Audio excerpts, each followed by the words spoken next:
ইনশাআল্লাহ। দ্বিতীয় কথা হলো যে এদেরকে কাজের ঘোষণা করতে হলে সোজা আঙ্গুলে কি উঠে না, আঙ্গুল বাঁকা করতে হবে।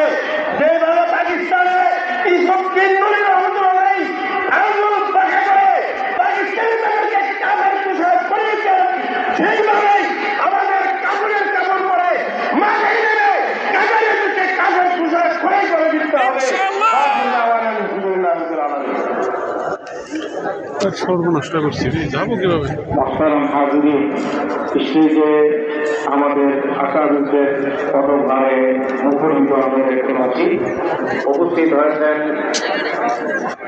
আমাদের নরসিংদী জেলার শীর্ষ মুরব্বী, আন্তর্জাতিক মজলিসে তাহাফুজে খতমে নবুয়তের মহতারাম সহ সভাপতি মাওলানা শওকত হুসাইন সরকার। উপস্থিত হয়েছেন আমাদের আজকে গুরুত্বপূর্ণ শীর্ষ মুরব্বীদের মধ্যে যাদের আসার কথা ছিল কিন্তু বিভিন্ন শারীরিক অসুস্থতার কারণে যারা আসতে পারেন না, তার মধ্যে আমাদের দেশের অন্যতম শীর্ষ মুরব্বী উলামা বাজারে বড় হুজুর হযরত মাওলানা নুরুল ইসলাম হাবিব দাওয়াত বারাকাতুহু, তিনি আজকে আসতে না পারার